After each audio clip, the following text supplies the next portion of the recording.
Hello, everyone. We are live and recording. Yay! Now, I am very excited because we have Jonathan French in the house today, who is going to be in conversation with the amazing voice actor, Will. And ladies and gentlemen, this is the third book in the series. We are celebrating the Three Bastards today. Now, normally you would get to hear me ramble on about the book and such, but we have Victoria, who many of you are familiar with, who is going to do the introductions because she has been a champion of Jonathan's books since they came out. So I am going to let her go ahead and tell you a little bit about them. So the first one, which is Gray Bastards, I remember distinctly getting the ARC and falling in love with the book, and then being a complete goober and Twitter pated at Comic-Con, where I met Jonathan. And these books are just so great. My elevator pitch for them is if Tolkien and Mad Max had a baby, but didn't spend 20 pages talking about trees. And the farther I got into the book, it's like all of that, and then you have to throw in Sons of Anarchy in there too. These books are great, and I pretty much shove them in everyone's hands I can. I remember I had the epiphany moment. I was like, wait, the hog is the hog. It's actually, it's a hog. I was like, that's yes. So that is just a little bit of a taste of what these books are about. You guys are in for a treat tonight to get to hear Jonathan and Will in conversation. Before I pass it off to them, though, house rules, everybody. To the right-hand side, we have ye old chat section. Say hello. Myself, as well as fellow bookseller Nick, will be in there saying hello, giving you links for any books recommended and whatnot. And then also, if you look down below, there will be a lovely button that says Ask a Question, as it would imply that is indeed where you can ask a question. I highly encourage you to click that button because they're at your mercy. Well, I mean, they cannot answer a question if they don't want to, but this is your opportunity. We signed an agreement. Right? I mean, contracts were signed. But this is your opportunity to get to ask author and voice actor questions behind the scenes. If you're like, this scene, why? How did it come into your brain? How did you bring this character to life? Whatever floats your boat and that you'd like to, make sure you drop it down below there. And then also, if you would like to purchase the third installment for this amazing series, make sure you click that purchase book button down below. Now, on that note, Victoria and I are going to say, fare thee well. We'll see you at the end of the event and have an amazing conversation, guys. Thanks. Whoa! All right. There we are. Yeah. So, cheers. Cheers, my friend. All right. Wow. Okay. So first, Victoria, I think she's still watching. I know she has a newborn, but she has been an absolute champion. I met her at Comic-Con when Gray Bastards came out, which I don't even remember the year. It's been at least 3-4 years now. And I think she's responsible for like 75% of domestic sales of the series, just single-handedly. She's amazing. So we love you. Thank you so much. It's so fun to do. So we have like an interesting opportunity here because, so I don't know, some of you might not know, but so Will did the audiobook for book 1, Gray Bastards. And then because there was a POV shift, he did not do book 2. We got Lisa Flanagan in for book 2. Because shout out to the amazing Lisa Flanagan. Yes, absolutely. We love you too. It was incredible. Yeah. But I was very intimidated when I found out she was doing. Oh, really? Yeah. So I was like, oh, I gotta get my game on now. Yeah. So third book. So because it shifted from a male POV to a female POV, we shifted. But then the POV shifts again for book 3. No spoilers, technically. So then everyone was super excited. I was excited to have Will back. So, but not only did he do book 3, he did it in this room. So we actually have this thing right here that's behind me is his home recording booth where he does his work. So I kind of geeked out over that. It's pretty amazing. And you said how many hours? Well, it's like 21 finished hours is the whole audiobook. I think. Check on Audible. It'll tell you that. Right. But yeah, 21 hours. So it took us 7 days to record. So a week. Yeah. Well, so working week, 5 days plus 2 more days. So it was a week and a half. Got it. Like to me, it's a week and a half of solid. Okay. Yeah. And we can, in a minute when we get settled, we can actually pick up the laptop and we can show you the inside of it. It's pretty impressive. I know audiobooks are a huge thing for people, and it's a growing massive, and you know more about it than anybody. So please, in the questions, if you have them for Will, if this is all about audiobooks and narration and Will, that is totally cool. We have no problem with that. Please ask anything you want. This is a rare opportunity.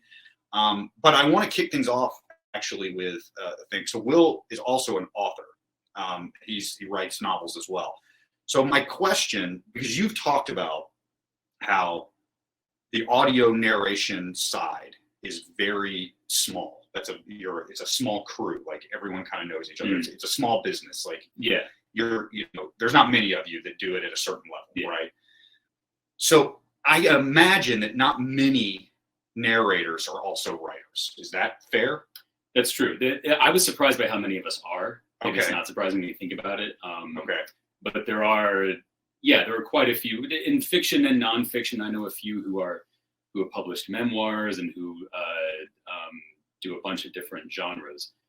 But off the top of my head, maybe 10 of us. Okay. Out of the 70 or 80 that really do this full time all the time. It's our main source of income. Maybe 10 have also been published.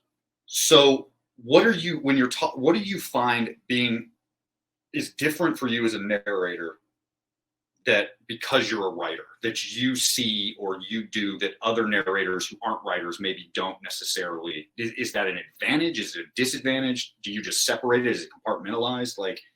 Yeah, that's a good question. I think as a writer, when you're just reading a book, forget narrating audiobooks. Mm-hmm. When you're just picking up a book and reading it, there's, for most things you read, unless you're really just completely swept away, that there's a certain amount of almost like finishing the sentence that your brain does as you're going along. Like if you're reading a book to your son in bed, there's a certain you're kind of thinking ahead a bit if you know the mechanisms of how to put a sentence together and put a paragraph together and put a story together. At the end of the day, it's kind of hard to quantify. At the end of the day, for me, it sort of makes it all gel a little more easily in my head. There's just not as much I have to think about as I'm performing the book, because I've written the English language, so much that as you're performing it, you're kind of, there's a weird thing you have to do when you're narrating a book to perform, not just reading to a group of friends. But when you're sitting in that booth all day and the main thing you want to focus on is getting through a sentence, getting through a paragraph, telling the story in such a way that you don't lose the rhythm and the urgency and the presence of the story. Mm-hmm. And it's sort of like having a bunch of extra practice with words, right.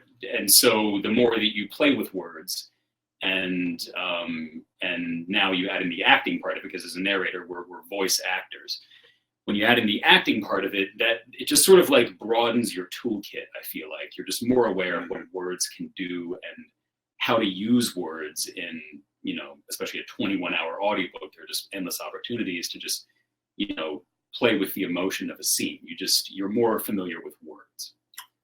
That's a very rambling answer. No, that's the best I can describe it. It's kind of an unquantifiable thing. It's just you're just more familiar with writing.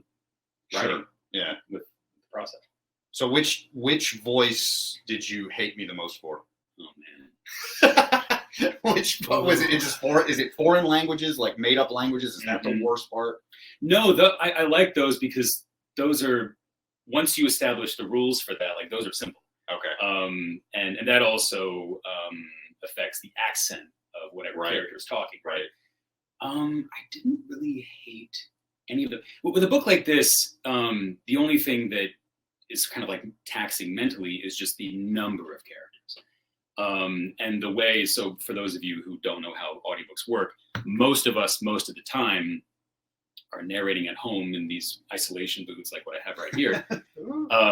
It's actually called an isolation booth. You're isolating sound inside the booth and from outside the booth. So there's a street, there's a parking lot right beyond this window here that I need to make sure I don't hear any trucks in that parking lot when I'm in the booth.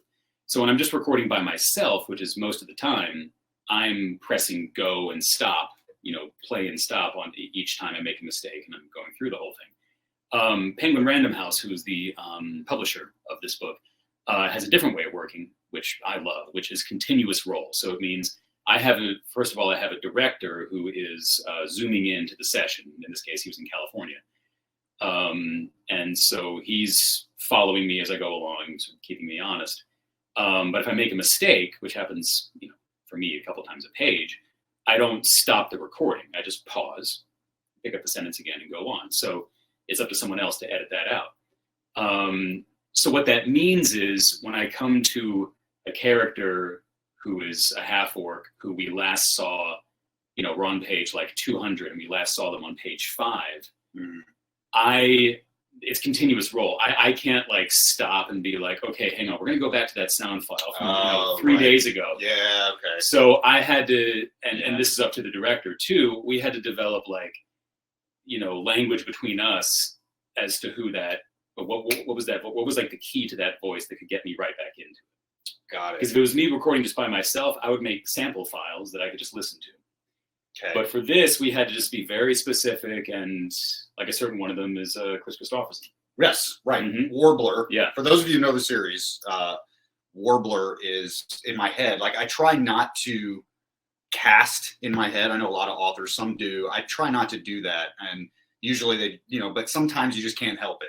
And Warbler has always been and will always be in my head Chris Christopherson as a half-orc. I find that very helpful. Right. Like, that's great. Yes. That's one less decision I have to make. I'm Yes. just like, great. Yeah. What can I take from that? Yeah. So okay, Chris Christopherson voice go.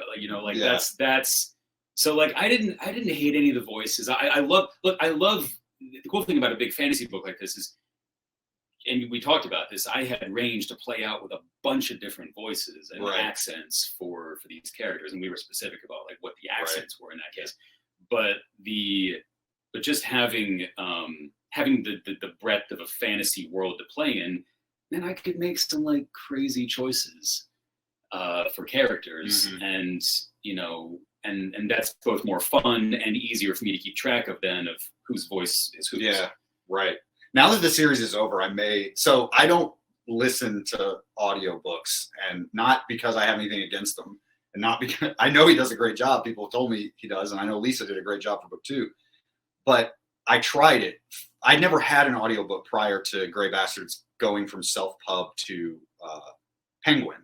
So this was a first. Now self-pub authors have no problem getting audiobooks done. But when I first started, it was kind of a tough thing to do. And at least for someone like me who just didn't really know a lot. And so this was the very first, Gray Bastards was the very first audiobook I'd ever gotten to do. And suddenly I'm with Harry, who was the director, and then you, and I had this phone call with these guys and having to go over pronunciations and all this stuff. And you were the best. You made us a video. I did the first one. No one does that. No author does that. He made us a forgot. video where he like the word like Ulwandulis would pop up, and he'd be like, "Okay, this is how I say it." I totally forgot I did that. That's right, I did that. Above, and take note, other authors. Oh, I gotta find that video. I don't even know where that video is. Yeah, that was. Oh wow, that's probably embarrassing to watch now. No, it was great. Yeah. So, that's funny. So, yeah, but what was I saying? Oh, so I when it was done, I was like, oh, okay, I'm gonna listen to it. And Will knows this. This isn't gonna hurt his feeling. So he had done book 1.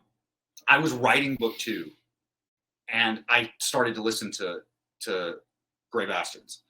And the next day, writing, he was in my head. Like I could hear him. And like someone just said on the chat, I love the timbre of Will's voice on the audiobook. Is it timbre? How do you say that? Timbre. See? Thank you, Kristen. And it is so indelible, like it does get into your, and so here I was, it was like having this voice come out of nowhere, and it messed with me. Well, see, and that's the funny thing you asked about, like writing versus narrate. That's actually something I have to, because what I do normally in my day is I narrate and then I go and write at this desk afterward. So that's the hard thing, is I've just spent 4 to 6 hours in someone else's, in the author's head. my voice, but still their cadence, their tone, their rhythm. Right.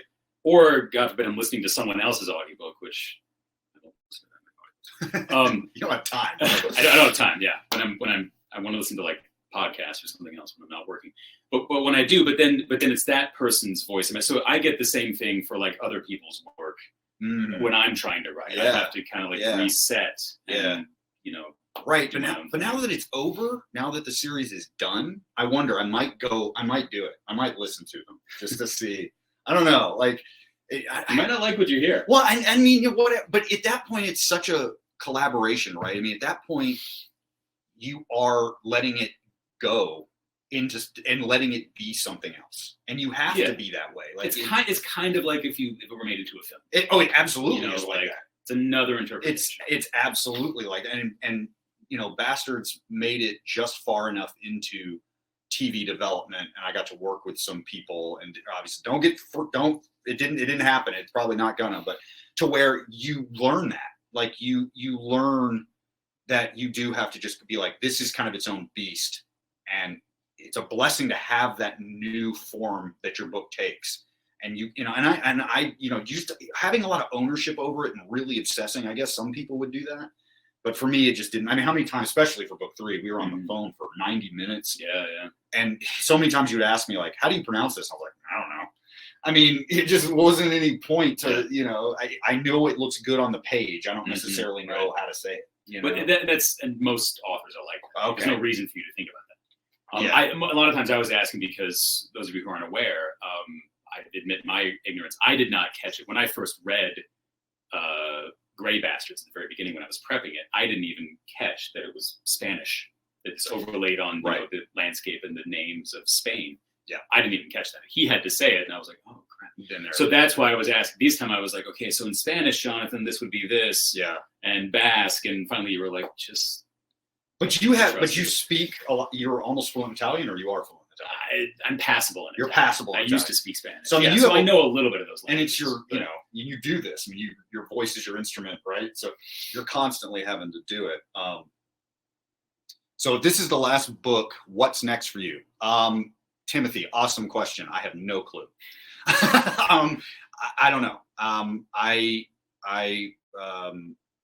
very lucky in that Penguin Random House wants to keep working. Del Rey, the imprint that I'm with, wants to keep working with me. My editor wants to keep working with me. My agent wants to keep working with me.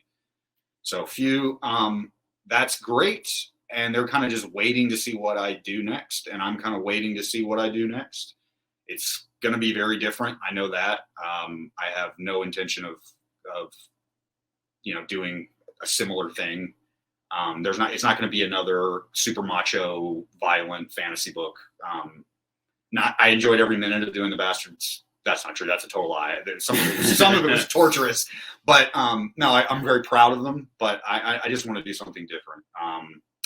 Somebody, Giant Chicken Knights, Kale, of course. Hey, bud, love you. That's not going to happen either. But so we'll see. I don't know yet. I'm toying with some ideas, and I'm writing, and it's fun, and eventually the agent, the editor, and me will agree on something, and then we'll see what happens.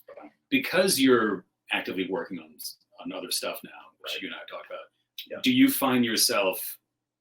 Do these characters still kind of talk to you? Do you find this story still coming up in your mind, or are you just sort of like, it is? I'm putting it to bed, and I'm just on this next thing. Or under the rest of your life, whatever. No, they're still there.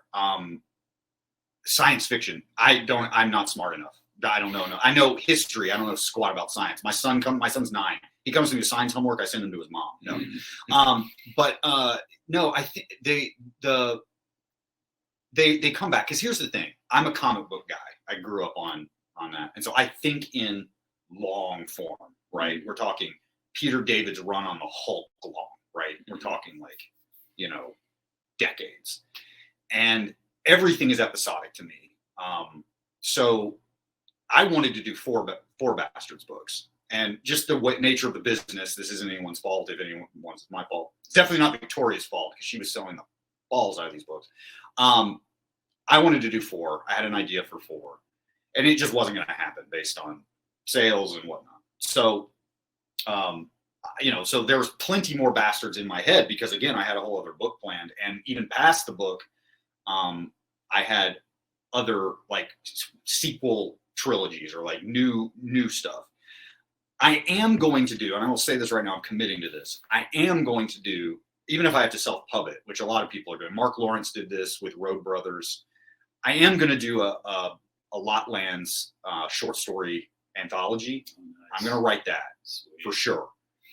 So we're not done with the Bastards books. We're not done with the Lotlands. Like, they will be back, and hopefully, the idea is that something will happen one day and people will want to go back, and then I can tell the rest of it.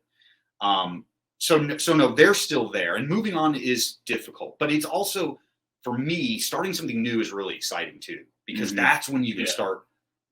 That's when you can start playing with new tone and new voice and new style, and that's so much fun. Because my first 2 books that I self-published, which only Kale probably on here has read, my first 2 books were not the Bastards books, and the Bastards books were a very specific thing. And this is going to sound a little arrogant, but you really had to tone down vocabulary. Like, even though I was inventing a lot of slang, they were needed to be kind of gritty and fast, and they had to have that sword and sorcery pulpy sort of thing going. And so you couldn't get all that flowery. Like, you could find ways to sort of be a little poetic here and there, but for the most part, you're really trying to hit that character development and that action. And so it'd be nice to get to something where I can sort of stretch a little bit more. So there's that. Talk about a rambling answer. See, we all do it. No, that makes sense to me. Like I said, a different genre. Yeah. Like, there's just, you've read so much of that genre too. And one only has to tour your house to see how invested you are in the comic book world. Like, it's a different, it's a different world. Yeah. So I don't know. There's 6 questions on there. Do you guys want to see the booth? We can show the booth. Let's show the booth. Let's show the booth. This is cool. We're here. Just like unplug this. You want to unplug it? And I'll. All right. So bear with us. There might not be something on the screen for a second. We're gonna try to do this. If I break Will's laptop, then. All right. So let's make sure they can. I'm gonna camera. So there's the whole thing. This is a 4-foot by 4-foot isolation booth. It's got very thick walls and a floor and a ceiling. So on all 6 sides, it's packed in. And this is it. This is where the magic happens. So you can see if I can light up these. So I read the book off the iPad. Meanwhile, the computer is running the Pro Tools session. Pro Tools is the software that we use to record audio. It's the same software that you use in a lot of professional big recording studios, but we just use it very simply for audiobooks. But that's it. There's the microphone. There are my headphones, and I added some lights in here. This is all sort of soundproof foam padding to really just deaden the space. Claustrophobics need not apply. It's very tight in there. This is probably just darkening up, but I'm trying to be like all. What's his head? Who's the guy who did Inception? What's the director? Oh, Christopher Nolan. Christopher Nolan, yeah. There's a little fan up there that sucks some air out sometimes, but I can't run it while I'm working because it's too noisy. So like you're just sitting in there with your own air. So that's why when I'm recording alone, I take a break every 30 minutes. I get out and walk around and do my thing. But that's it. The chair that I'm sitting on right now actually goes in the booth, so I just sit there and do the thing. But amazingly, there are garbage trucks that go by probably 50 feet from my door. The other just helicopters, all that stuff. I don't have to stop recording for any of that. The only thing I have to stop for, if anyone lives in Atlanta, you'll get this, is Atlanta thunder. Is the one thing that just shakes the whole building. Yeah. But that's it. That's where it happens. The Bastards booth. That's what I'm calling. Right. That's what I'm calling it from now on. Speaking of, I'm gonna get that book. I'll be right back. Oh yeah. Grab the wine is in the fridge too. Okay. Hi everyone. So what I really thought about this book. No, I'm kidding. Jonathan, I have some questions that I want to ask you, actually. Okay, I'm coming. This is the shameless plug. Sorry, we had to do that. I wish it weren't reverse. That's It's weird. It's not reverse me to get it. yeah. Okay. I will set that up. Oh, sweet. Did you show the wine that we're? Right. Is this relevant? I don't know. It's important, right? So, real quick, what's Kisme? I don't know what that is. Kristen? What is the Kisme? We want to answer. Chisme. This is Constance. I'm gonna pop on. Chisme is gossip. It's Spanish. Oh. See, but you're a fantasy writer, so that's why you didn't know that. Yeah, no, I didn't know. So terrible. The guy. All right, I don't know. The guy, my good friend who he might be on here. I don't know if he is or not, boss. The guy who Crafty is mostly based on is a good friend of mine. And for those of you who have seen Cobra Kai, he is the actor that plays Nestor, the Quickie Mart owner in Cobra Kai.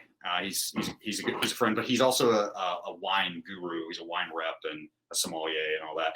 And he told us to get this Castilian, right? Is that right? Or Catalonian, I think.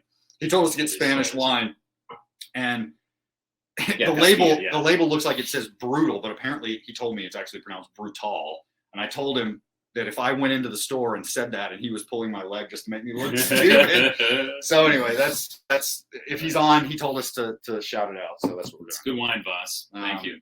Thanks for the recommendation. He's not here. Wait. Okay. So now that I have read 2 books in the series, I listened to most of Lisa's performance of the second book.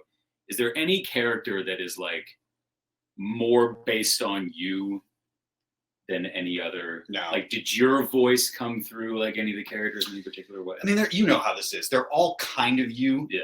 but in just small ways. Mm-hmm. None of those people are most of them I don't even want to be like in a lot of ways. But even in their good qualities, no, I don't think so. That's tricky. It's the other thing too is there's such a delay, as you know. I like readers are getting this book anytime between now and next week due to the delays in shipping, because it was technically supposed to hit today, but there's a lot of problems in publishing right now with supply chain. And so I think the audiobook is like next week. Yeah. So technically it's now the 28th. So, yeah. But when we set up this event, we thought it was coming out today. And so, for me, I haven't looked at this thing in almost a year.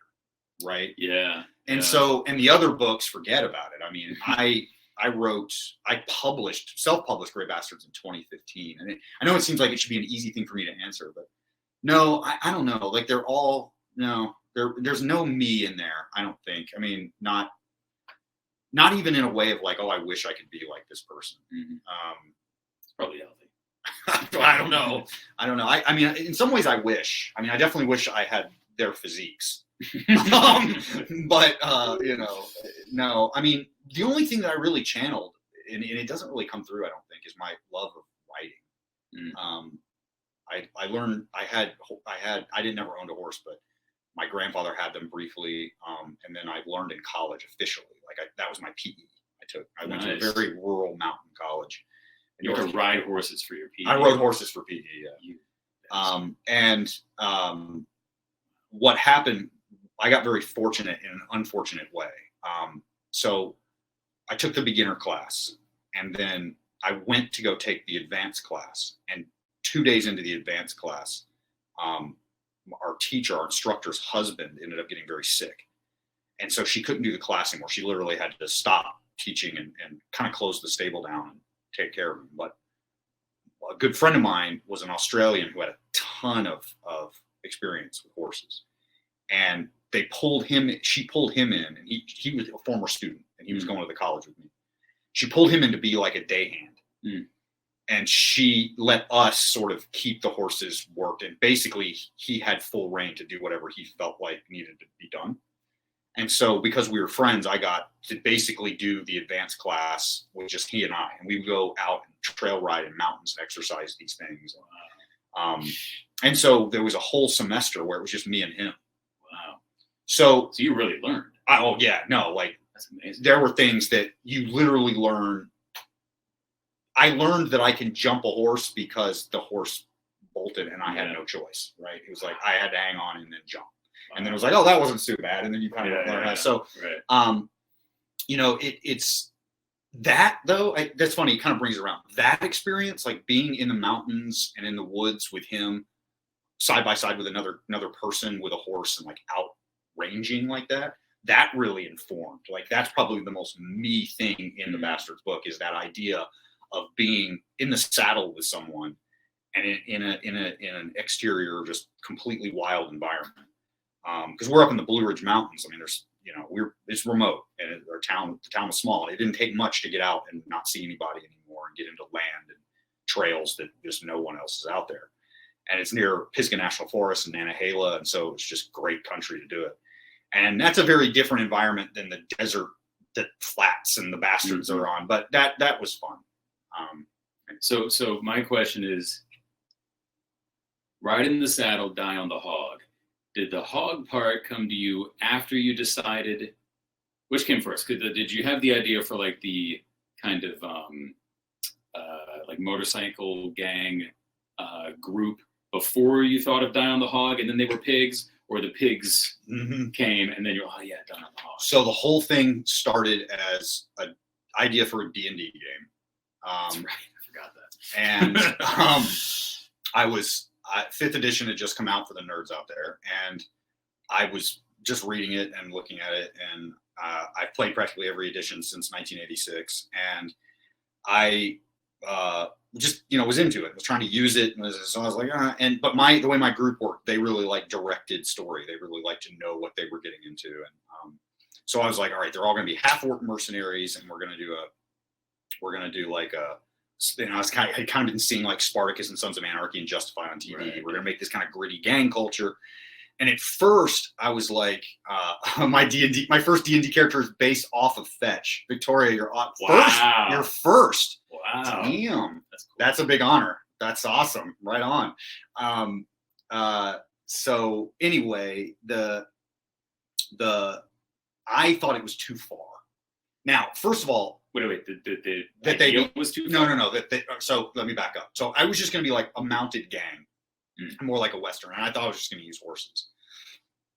And I was kind of toying with the idea because other fantasy games have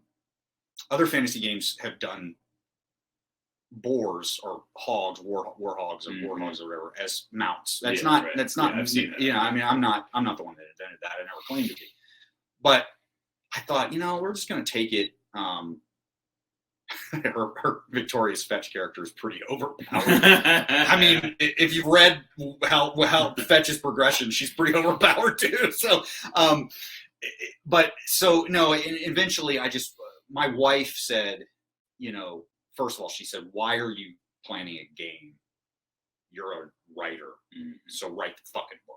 Like, just don't run the game, write the book. And so I did the first chapter and we leaned into the hogs thing. And I thought it was a bit on the nose. Like, hogs are motorcycles. It's a gang, fantasy motorcycle gang, hogs. Like, but the more I started to research and realize that, you know, that Babaroos, I don't know if I'm saying this right, but Babaroosas are a type of hog that their tusks go back and they keep growing their whole life. And more I learned about selective breeding, and I just did all this research. I said, you know what? It actually is possible to create this subspecies of giant, what in the books is known as the great bearded deer hog, as their like genus name. Of course, the slang term is barbarians. But again, like it just started to work. I thought, you know what? We're just going to go for it. We're going to go ham, no pun intended, and we're just going to do it. And so, no, it was. I don't know. It's so hard to remember what came first. And now it just all seems like chicken and the egg to me. Nice. That makes sense. We thought that she was broken, overpowered, so we looked at everything and found out we had underpowered her. Oh God. Wow. Yeah. Well, I don't. Yeah. She definitely. It's funny because I don't want to spoil anything for people, but that's a hard character to write. Like once you put a character at a certain power level, it's really difficult. Like, you know, doing that Paragon type Superman and vulnerability, like it's tough. Yeah, she was she's the main reason. I mean, it seems obvious, but she's the main reason why I was so glad that I listened to as much of Lisa's work that I was able to listen to, because I just heard Lisa's voice in my head, and that was she has such a great. Those of you who haven't listened to the second book, I highly recommend it. It's just like that is Fetch's voice in my head, and I was actively trying to copy what she did in the third book. Lisa is Fetch to me. So yeah, when you get these, so I don't know how other things do it, but just so you guys know, when Penguin Random House, who has their whole audio division, which is overseen by Juliana, right? She's one of the producers. She's one of the producers. Yeah. Okay, he knows this better than I do, but there's like 20 or 30 producers, and which is insane. Because PRH, those of you who don't know, PRH is the biggest publishing house in the world. Yeah. So they have a giant audio division. So what they did for book 1 was they just gave me 3 audio samples of actors, and it was of other books that they had done. So yeah, right. I heard three people, and I liked Will's voice. And then at some point before, I think it was after I made my decision, they told me you had done a Batman book. Yeah. Is that right? Mm-hmm. Yeah. So I'm not getting this wrong. Yeah. And when I found out, I was like, oh, he's on a Batman book. Then I made the right call. The funny thing was, it's like a YA Batman book. So it's what? Like Batman before he was Batman. He's like a teenager. Yeah, but you had done like villains. You had done like villains voices for it, right? Yeah. Well, yeah, for many other books like that. Yeah. Right. Yeah. So that's just the most well known. Yeah. Right. So I thought he was great, and so I said him, and they said great.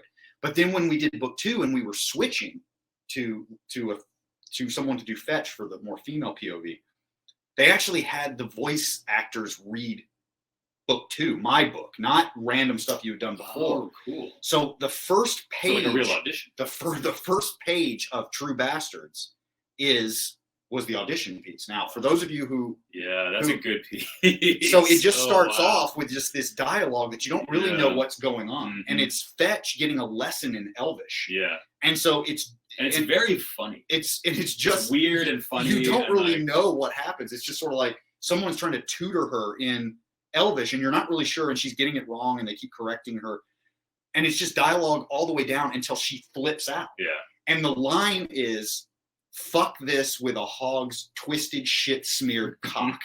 That's the line that she blows up with, and she just loses it. The perfect audition for this series. And so when I listened to these auditions, when Lisa got to that line and Fetch blew up, I like spit on the screen. It was so funny. She had me laugh out loud. She's just such a good actress. She just like, I've seen her. I've done workshops with her because she's a New York actor. And so she's not someone like, I used to live in LA and I moved to Atlanta last year. So she's someone, whenever we would see each other at conferences, she's just a very genuine, wonderful actress. I have another question. If you could go drinking with one character from the whole series, who would it be? Oh, and God. why? That's a great one. Damn, that's a good one. And I don't think you should limit yourself to drinking only things that are found in the series. Just whatever. As we found, that's problematic. There's like 2 options. Right. Yeah. And one of them is disgusting. I mean, we don't know. It might be great. You know? For me, anyone that makes fermented mare's milk, look, we're willing to try it. Anybody had it? I don't Anthony know. Bourdain. We'll try anything once. Right. Yeah, totally. There was a recipe I found we could have made it. But I was like, oh, serious? Yeah. I was like, I don't know. If I could go drinking with one character, God, that's such a good question. And it may be the character that it's like, I just want to go on a bender one night and never see them again with this one person. Yeah.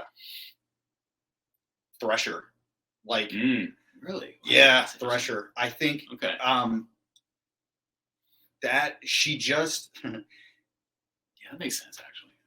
I think it would be fun. I think that she's so tough and so like, I don't know. I'd be so safe. I'd be so safe. You take care of me. But there, it wouldn't be a lot of tension. We could just like, just have.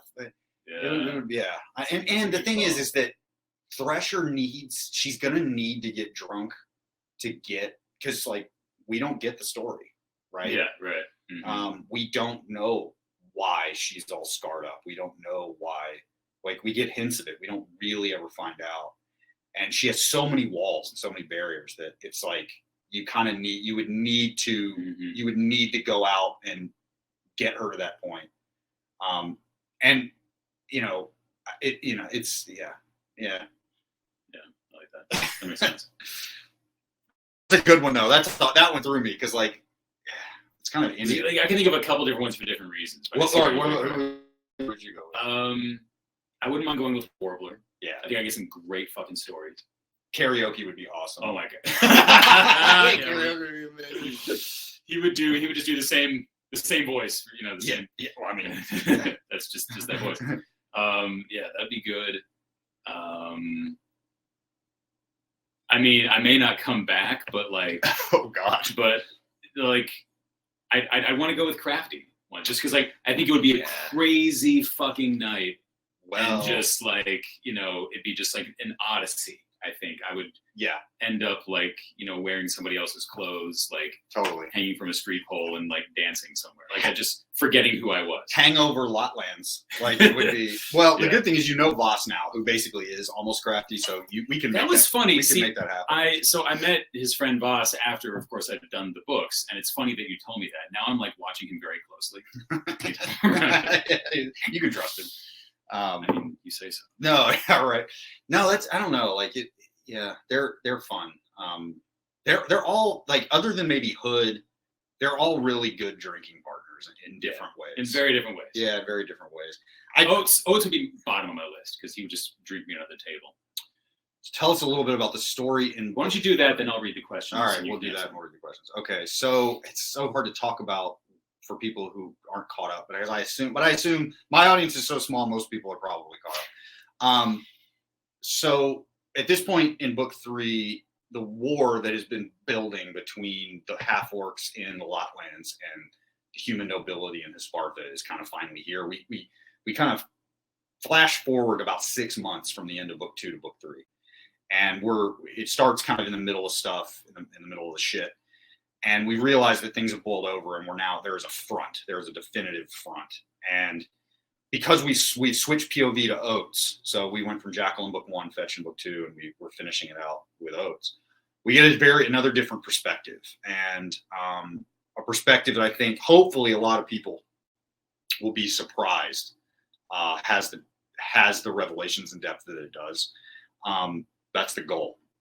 But essentially, in book 3, the war starts to happen, and we seem poised to be in a good position. The bastards seem like they've gotten a lot together. Fetch's leadership has been stunning and great, and not just because of her powers, but just because of her sheer cult of personality. But wars are tricky, and there's a lot of logistics, and there's a lot of land to cover, and so they start to realize where their shortcomings are. And Oates finds himself in a position where he has to make a lot of hard decisions, divested from Fetch and Jackal and the rest of the bastards because they're spread so thin. And those decisions are ones that he feels personally about, and they might not necessarily be in the best interests of the Hoof or the war or whatever.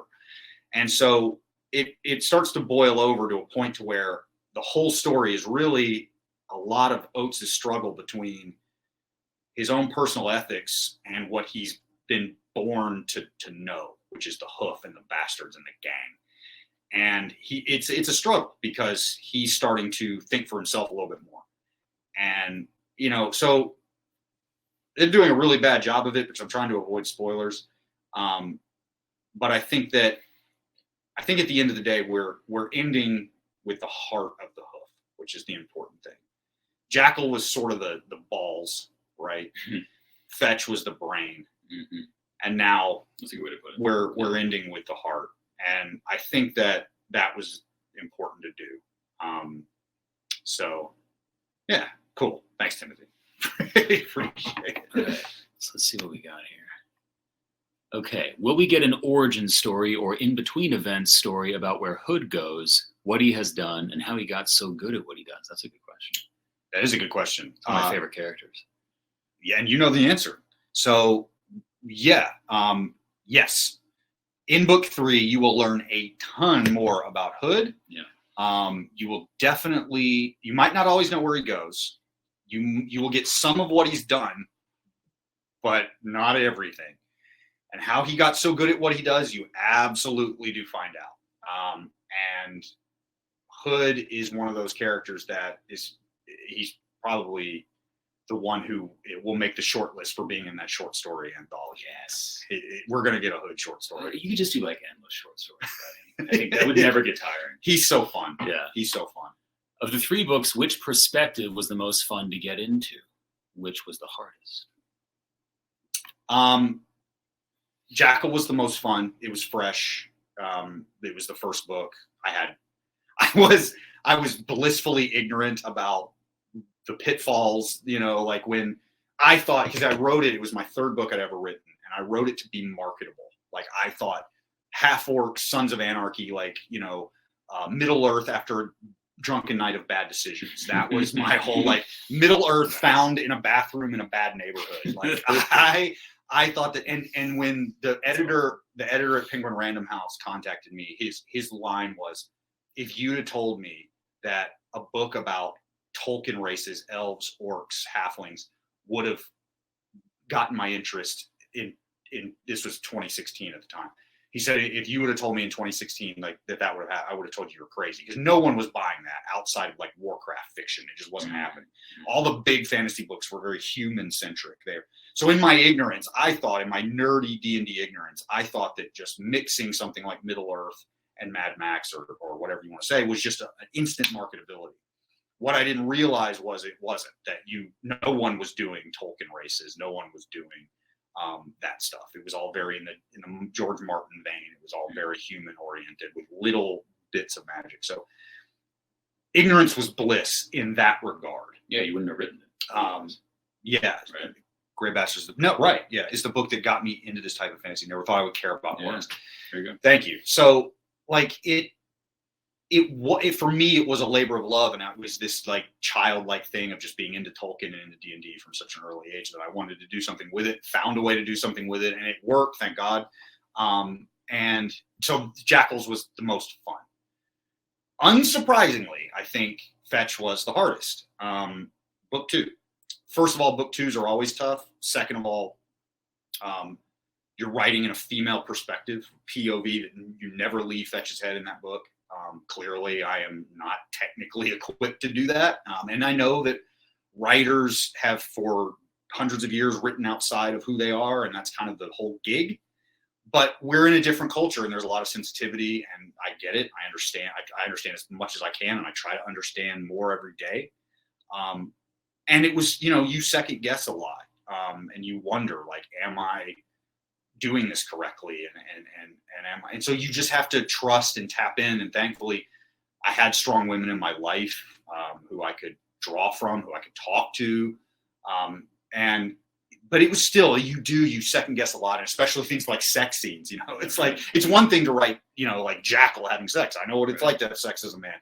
But when you're writing Fetch, it's oh God, what do I do? And you have to have uncomfortable conversations, and you have to and so Fetch was tricky. It was hard. Book 2 was a ringer. I'm really proud of it. I think it came out well, but that was tough. I was going to ask this question. Oh, which scene or section in Free Bastards was the most cathartic to write? So, I don't know. A lot of people. I'm not a plotter. I don't plan books out way in advance. I think George R. R. Martin described it as gardening. They talk about pantsers. People just fly by the seat of their pants. And I sort of do that too. But then there's gardeners who they know what seeds are out there, and they kind of throw a lot out, and they hope some of them will bloom. That's kind of the way I am. I have big ideas and big scenes in my head. Some of them make it, some of them don't. But the ending, the full-on emotional capstone ending to Free Bastards, I knew exactly what I wanted to do from a long time. Even without, whether I was going to get a 4th book or not, I knew what the trio of Jackal, Fetch, and Oates' ending was. And so that was, and this is kind of a cheat answer because it's like, oh, the ending, but it was good to get to that point and realize that it worked. At least I hope. We'll see what the readers think.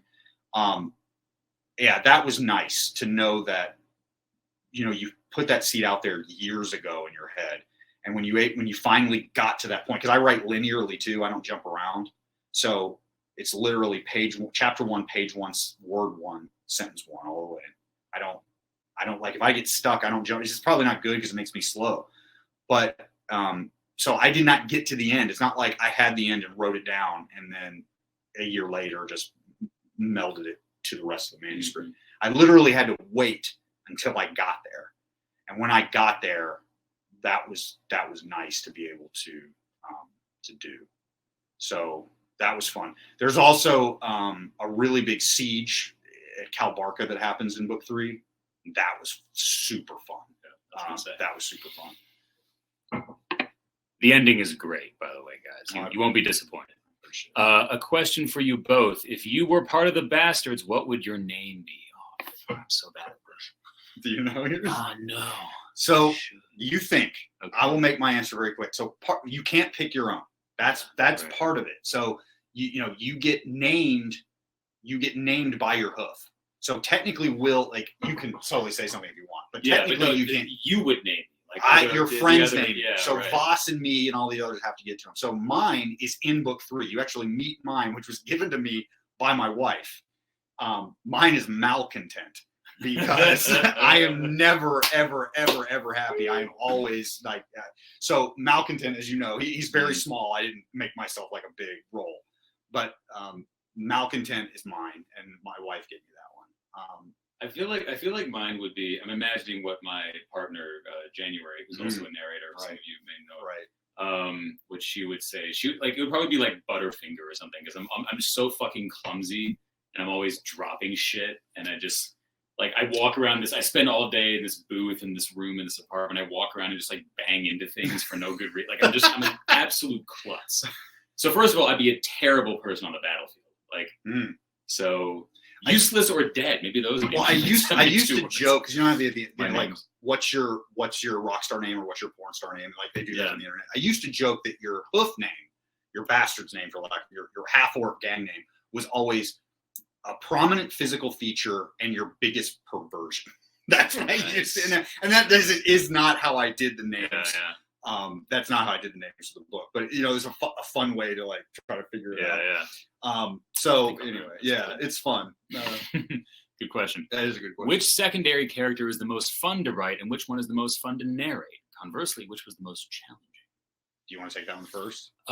Most fun to narrate. Crafty was really fun to narrate, because once you get that accent, and he's got a very high voice, at least the way that I did him, and I believe the way Lisa did him too. And just it's fun to narrate the character who knows he's always 1 or 2 steps ahead of pretty much everybody else, because you're always playing with people, and even if you're caught off guard, you're still playing because that's his game, right? So that I would say was the most fun. Most challenging was I think some of the elves. I forget why. I just remember them as being challenging. This was like 10 books ago, so I'm right. So again, there's such a delay. No, it's hard. Like it's so weird. Like I'm having a hard time remembering who's in the books. Like for me, the most fun secondary character to write was definitely Ruin. Oh yeah. I am Hulk is my boy, and Ruin is basically a half-orc version of Hulk married to Tarzan. So if you picture Tarzan and Hulk as a half-orc, a full-blood orc, or a half-orc, we'll see. That's so Ruin to me. Will is obviously Slipshod. You just got your hoof name. Thank you, Liza. Of course. That's why no, you have to. Yeah, my wife just gave Will his Slipshod. Yeah, she's great at it. You don't know how many characters she named too, by the way. I believe it. Liza's my wife is quintessential to the process. So for me, Ruin was definitely the most fun. And Cale Gaffa Bale, right? Yes. So Gaffa Bale who is the Frank Frazetta death dealer character in the James Silk novels, who we read in high school. Yes, absolutely, major inspiration. So the most challenging side character to write is Crafty, for the very reason that you mentioned, because he is smarter than I am. So how do you write? How do you write a character that is smarter than you? It's like, you know, trying to do Sherlock Holmes. It's like, oh, I'm trying to write a brilliant person when I'm not a brilliant person. Like trying to outsmart yourself. Yeah, it sucks. What would I not think of?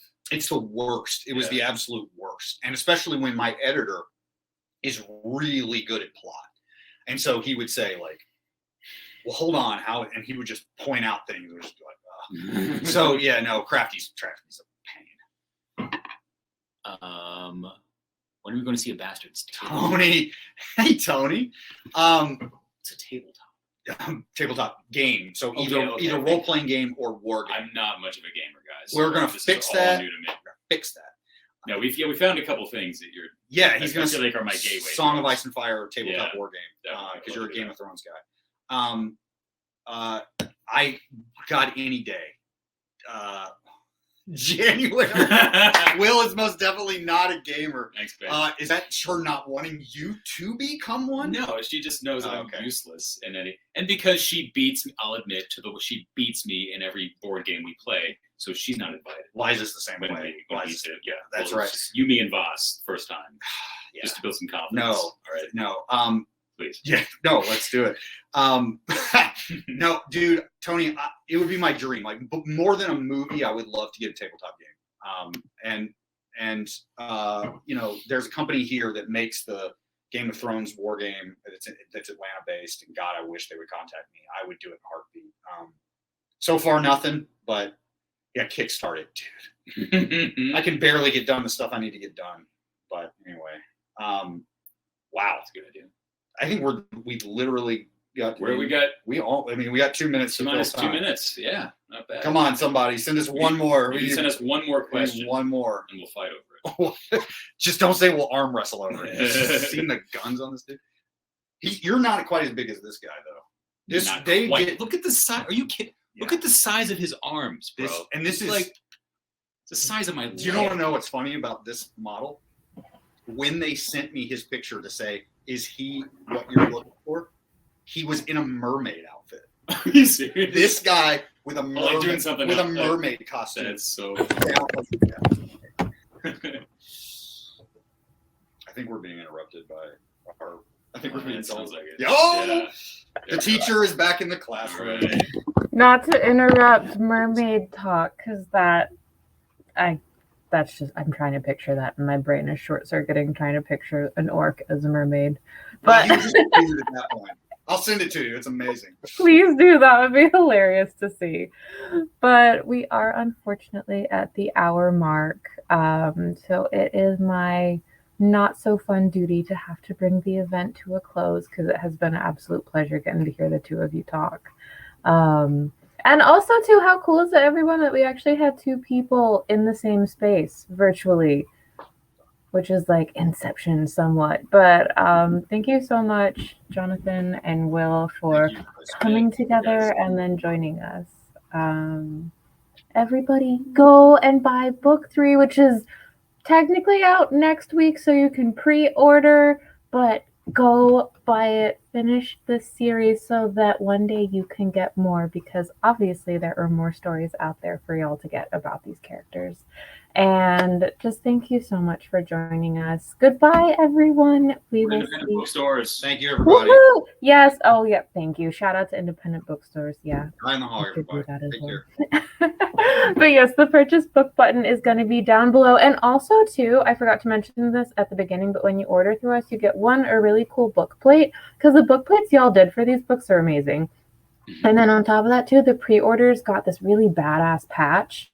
I don't have a physical one I can show, but if you click the link, we've actually got like a picture of it where you can see it. Do you have it?